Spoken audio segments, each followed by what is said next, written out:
Everyone, BEd paper है हमारा curriculum knowledge and curriculum. हम लोग प्रैक्टिस में चल रहे हैं कि करिकुलम को प्रभावित करने वाले कौन कौन से तत्व होते हैं और वो किस तरह के प्रभाव डालते हैं। ठीक है, पहले हमने डिस्कस किया था अदर फैक्टर्स के बारे में। आज हम डिस्कस कर रहे हैं कि इसके जो पॉलिटिकल फैक्टर्स कौन कौन से हैं, कल्चरल कौन कौन से हैं, कल्चर में लिखा नहीं, political, economic and cultural factor, different factors कौन कौन से हैं और किस तरह से करिकुलम को प्रभावित करते हैं। ठीक है, उससे पहले हम थोड़ा सा देखते हैं कि कोठारी आयोग था, कोठारी आयोग ने इसके बारे में क्या क्या बताया था। चलिए ये देखते हैं कि suggestion for the secondary education commission at the reforms in the curriculum, यानी कि जो 1952-53 था, उन्होंने कुछ रिकमेंडेशन दी कि करिकुलम को जब बनाते हैं तो कुछ चीज़ों का, कुछ बातों का अवश्य ध्यान रखना चाहिए। जिनमें से कुछ जो है वो इस प्रकार है। नंबर 1 क्या कहते हैं कि डेवलपमेंट ऑफ बैलेंस पर्सनैलिटी। जब भी करिकुलम जो है बनाया जाए, इस चीज़ का ध्यान रखा जाए कि वो क्या करे, शिक्षा का जो पाठ्यक्रम है वो जीवन से संबंधित होना चाहिए। पाठ्यक्रम में पुस्तकीय सिद्धांत को अधिक महत्व न देकर प्रैक्टिकल नॉलेज को अधिक जो है उसके ऊपर जोर दिया जाना चाहिए। मतलब विद्यार्थी इसमें से कुछ ऐसा सीखे जिससे उनका भावी जीवन सफल हो सके। उनके कहने का अभिप्राय ये है कि सिर्फ बुकिश नॉलेज बच्चों को नहीं दी जानी चाहिए, इसके साथ साथ उनको पुस्तकीय ज्ञान के साथ साथ उनको कुछ व्यवहारिक ज्ञान, कुछ प्रैक्टिकल नॉलेज भी दी जानी चाहिए, यानी कि जिनका वो अपने जीवन में फ्यूचर के अंदर उनका प्रयोग कर सके। सपोज कल को वो कोई काम धंधा करते हैं, कुछ भी कार्य करते हैं, तो वो जो नॉलेज उन्होंने सीखा है, वो जो ज्ञान उन्होंने प्राप्त किया है, उसका वो अपने जीवन में प्रयोग कर सके।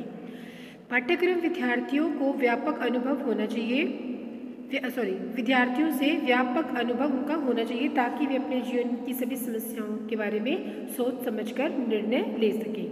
और ऐसी गतिविधियाँ इसके अंदर सम्मिलित की जाए जिससे बालकों का शारीरिक, बौद्धिक, नैतिक, मानसिक विकास जो है संभव हो सके। यानी कि करिकुलम इस तरह से होना चाहिए जो कि जीवन की परिस्थिति से संबंधित हो और जो है बैलेंस डेवलपमेंट करे, यानी कि पर्सनैलिटी, व्यक्तित्व का जो है सामान्य व्यक्तित्व का विकास संभव उससे हो सके। उसके बाद बात करते हैं विविधता की और लचक की। फिर आयोग ने सुझाव दिया कि पाठ्यक्रम में विविधता और लचक होना अति आवश्यक है। व्यक्तिगत आवश्यकताओं व रुचियों को ध्यान दिया जाना चाहिए और विद्यार्थियों को ज्ञान, विभिन्न शाखाओं के बारे में जानकारी दी जानी चाहिए। उनको विभिन्न तरह का, हर क्षेत्र के अंदर विभिन्न प्रकार का उनको नॉलेज दी जानी चाहिए, जिससे वो पाठ्यक्रम निर्धारित करते समय विद्यार्थियों की योग्यताओं, रुचियों, आवश्यकताओं, सीमाओं को न भूलें और पाठ्यक्रम की सफलता विद्यार्थी के इन्हीं गुणों के आधार पर होनी चाहिए। यह अधिक कोमल और कठोर न हो, सदैव इसमें परिवर्तन की संभावना बनी रहनी चाहिए। उसके बाद हम लोग, यानी कि विविधता और लचक से क्या अभिप्राय है कि पाठ्यक्रम का जब निर्माण किया जा रहा है तो उसके अंदर विविधता और लचक होना बहुत ज़्यादा ज़रूरी है। इसमें क्या किया जाए, बालकों की आवश्यकताओं और रुचियों के आधार पर उनको जो है महत्व दिया जाए और पाठ्यक्रम की सफलता इन्हीं पर निर्भर करती है। पाठ्यक्रम तभी सफल होगा जब वो बालकों की जीवन से संबंधित आवश्यकताओं, उनकी रुचियों से संबंधित होगा। अन्यथा जो है बालक उसको पढ़ने के अंदर जो है इंटरेस्ट नहीं लेंगे, उनकी रुचियों के अनुसार नहीं होगा, वो उसमें जो है रुचि नहीं बना पाएंगे। तो क्या है, कहते यह है कोमल और न ज़्यादा कोमल हो न ज़्यादा कठोर हो। इतना मुश्किल भी नहीं होना चाहिए कि बच्चों को समझ में नहीं आए और इतना आसान भी नहीं हो कि उनके लेवल जो है बढ़ नहीं पाए। उसके बाद बात करते हैं अवकाश काल का उचित प्रयोग, period, proper use of leisures. जो उनको अवकाश दिया जाता है, आयोग का मानना है कि पाठ्यक्रम का निर्माण एक स्पर्श से नहीं होता कि विद्यार्थियों को कार्य के लिए तैयार किया जाए। बच्चों को इस बात के लिए तैयार किया जाए कि विद्यार्थी जो है, इस बात का भी ध्यान रखा जाए कि जब उनका अवकाश हो तो वो कुछ नया उसमें सीख सके, यानी कि खेल के साथ पढ़ाई में भी रुचि ले।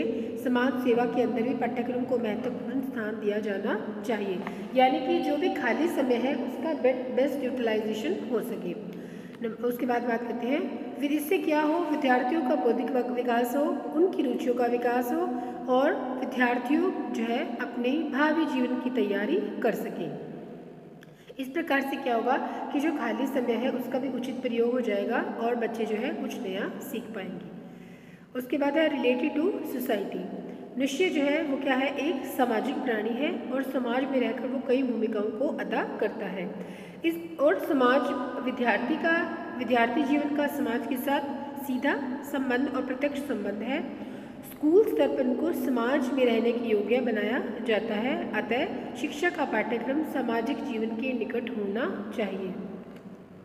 व्यक्ति के जीवन में समाज की भूमिका, समाज के तत्व और इन पर व्यापक रूप से चर्चा होनी चाहिए ताकि बालक जो है, विद्यार्थी है, अब उनको समाज के विषय में जानकारी प्राप्त हो, नई नई चीज़ों को सीख सके और साथ में योग्य नागरिक बन सके और क्या हो, सामाजिक उन्नति की तरफ उनका जो है ध्यान है वो अग्रसर होता रहे और जिससे क्या हो, व्यापक जहाँ पर वो सामाजिक उन्नति की तरफ महत्वपूर्ण योगदान दे रही है वहीं पर शिक्षा की आवश्यकताओं को भी पूरा आसानी से कर पाएँ और क्या होगा, पाठक जो है प्रत्यक्ष रूप से उनके सामाजिक और जो है सामाजिक जीवन से संबंधित होगा, वहीं उनका जो व्यक्तित्व का विकास भी संतुलित रूप से हो पाएगा। और क्या हो, और साथ में क्या हो, बालक क्या होंगे, सामाजिक जीवन को समझेंगे, अपने कर्तव्य समझेंगे समाज के प्रति और इन कर्तव्यों का निष्ठापूर्वक पालन करेंगे। उसके बाद बात करते हैं विषयों में परस्पर संबंध। पाठ्यक्रम जो है परस्पर अलग हो और विविधता के आधार पर जो है इसको उसको विभाजन किया जाए। आयोग कहता है कि इनके जो विषय है, विषयों के मध्य संबंध होना चाहिए जिससे कि किसी प्रकार की शिक्षा प्राप्त करने में उन्हें कठिनाई का सामना न करना पड़े। यानी कि जो सभी सब्जेक्ट हैं वो आपस में इंटर रिलेटेड हों जिससे कि बच्चों को समझने में ज़्यादा दिक्कतों का सामना न करना पड़े। उसके बाद है अनुभव की पूर्णता।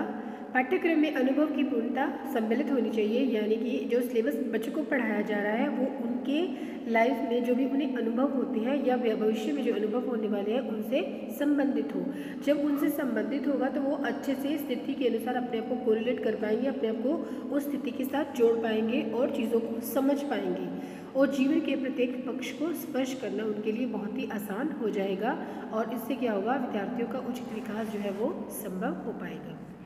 ठीक है, इसी आधार पर 1952 में जो पाठ्यक्रम संबंधी उन्होंने अपने विचार प्रस्तुत किए, उसका मुख्य उद्देश्य क्या है, सर्वांगीण विकास करना, यानी कि ऑलराउंड डेवलपमेंट करना। लेकिन सब चीज़ों को सम्मिलित नहीं कर पाए जिस वजह से जो है इन चीज़ों की तरफ जो है कई बार ध्यान जो है हट जाता है और जो हमारा उद्देश्य है उसको पूर्ण करने में जो है कई बार हम चूक जाते हैं। तो आवश्यकता इस बात की है कि वर्तमान समय में जब भी पाठ्यक्रम का निर्माण किया जाए तो इन बातों का विशेष ध्यान रखा जाए। ठीक है जी। इसके बाद हम लोग बात करते हैं कि पॉलिटिकल जो है यानी कि पॉलिटिकल फैक्टर किस तरह से इसे प्रभावित करते हैं। अब राजनीतिक जीवन के बारे में भी हम लोग जानते हैं, तो लोगों का जो राजनीतिक जीवन है वो स्कूल पाठ्यक्रम पर भी प्रभाव डालता है। बुक्स के अंदर, किताबों के अंदर जो बड़े बड़े महापुरुष हैं उनके जीवन के बारे में, उनकी जीवनियों के बारे में लिखा होता है, वहाँ से बच्चे समझते हैं, देखते हैं और उनकी जो इंटरेस्ट उस फील्ड में पैदा हो जाते हैं। तो कहीं ना कहीं बच्चों के मानसिक और जो है मानसिक पटल पर इन चीज़ों का प्रभाव पड़ता है। तो जैसी राजनीतिक परिस्थितियाँ होंगी, यानी कि एक समाज के अंदर, एक देश के अंदर जैसी राजनीतिक परिस्थितियाँ होंगी वैसे ही लोगों का जीवन होगा। इसलिए राजनीतिक व्यवस्था पाठ्यक्रम के निर्माण पर जो अपना प्रभाव डालती है और क्या होता है, शिक्षा के उद्देश्यों को भी प्रभावित करती है और शिक्षा के उद्देश्यों को जहाँ प्रभावित करती है वहीं पर ही उनको जो है उनको निर्धारित करने में भी सहायता प्रदान करती है। इन्हीं उद्देश्यों के आधार पर ही पाठ्यक्रम की रूपरेखा को तैयार किया जाना चाहिए। फिर है कुछ निर्धारक तत्व हैं जो प्रभाव डालते हैं। नंबर 1 हो गया डेमोक्रेटिक सिटीजनशिप, यानी कि प्रजातांत्रिक नागरिकता। प्रजातांत्रिक नागरिक जो है वो पाठ्यक्रम द्वारा या प्रजातंत्र कल के भविष्य के जो नागरिक हैं उनको भी पाठ्यक्रम के द्वारा ही तैयार किया जाता है। यानी कि बुक्स के अंदर इस तरह के पैराग्राफ्स होते हैं, इस तरह की कहानियाँ होती है, इस तरह के इंसिडेंट्स होते हैं जिससे कि बच्चे कुछ मोटिवेट होते हैं, यानी कि सीखते हैं। तो आज के जो है कल फ्यूचर के जो बच्चे हैं, विद्यार्थी हैं, उनको आज की बुक्स जो है उनको तैयार करने में उनकी हेल्प करती हैं। वहीं पर इस पहलू को ध्यान में रखते हुए पाठ्यक्रम में विभिन्न गतिविधियाँ सम्मिलित की जानी चाहिए। सेकंड पॉइंट पे बात करते हैं फ्लेक्सिबल हो गया, लोचशील हो गया, लोचदार हो गया। तो व्यक्तियों को भी जो भी बताया जा रहा है उसमें भी थोड़ी सी फ्लेक्सिबिलिटी होनी बहुत ज़्यादा ज़रूरी है, यानी कि पाठ्यक्रम जो है वो हमारा फ्लेक्सिबल होना चाहिए। उसके बाद है डेमोक्रेटिक लीडरशिप। पाठ्यक्रम इस प्रकार का बनाया जाना चाहिए कि व्यक्ति प्रजातंत्रीय नेता बने और दूसरों का नेतृत्व कर सके, यानी कि उसके अंदर नेता के गुण जो है विद्यमान हो।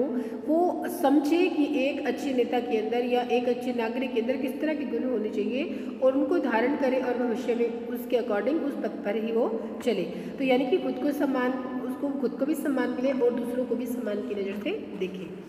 फिर है विस्तृत आधार, ब्रॉड बेस्ड। पाठ्यक्रम का जो आधार है वो विस्तृत होना चाहिए और शिक्षार्थी के समस्त अनुभवों पर जोर दे। इससे क्या होगा, व्यक्ति केवल विषय केंद्रित ही नहीं होगा बल्कि उसका सर्वांगीण विकास भी संभव हो पाएगा। ठीक है जी, ये था हमारा पॉलिटिकल बेस्ड जो है पॉलिटिकल जो पार्ट है वो किस तरह से करिकुलम को प्रभावित करता है। आगे हम बात करते हैं कल्चर डिटर्मिनेंट्स, यानी कि कल्चरली जो है किस तरह से प्रभावित होगा। अब देखिए जो शिक्षा है संस्कृति को श्रेष्ठ बनाती है और संस्कृति शिक्षा यानी कि दोनों एक सिक्के के दो पहलू हैं, दोनों का एक दूसरे पर प्रभाव पड़ता है। बिना संस्कृति के हम शिक्षा ग्रहण नहीं कर सकते और जो है एक शिक्षा जो है कहीं ना कहीं हम जब बुक्स पढ़ते हैं, किताबें पढ़ते हैं, पाठ्यक्रम बनाते हैं तो अपनी संस्कृति को उजागर करते हैं। तो क्या अभिप्राय है, शिक्षा का महत्वपूर्ण कार्य संस्कृति का संरक्षण करना है और शिक्षा के द्वारा ही संस्कृति एक पीढ़ी से दूसरी पीढ़ी की तरफ जाती है। यानी कि बहुत सारी ऐसी बातें हैं, बहुत सारी ऐसी चीज़ें हैं, ये बहुत सारी ऐसी जानकारी है, नॉलेज है जो हमें हमारे पूर्वजों से, हमारी पुस्तकों से प्राप्त होती है। तो जैसे कला हो गया, विज्ञान, सामाजिक रीति रिवाज, परंपराएं जिनका लोगों की तरह विकास किया जाता है, इसे संरक्षित करके भावी जो है पीढ़ी तक पहुँचाया जा सकता है। तो शिक्षा जो है पाठ्यक्रम के माध्यम से संस्कृति का पालन पोषण करती है और आने वाली पीढ़ी तक फैलाती है।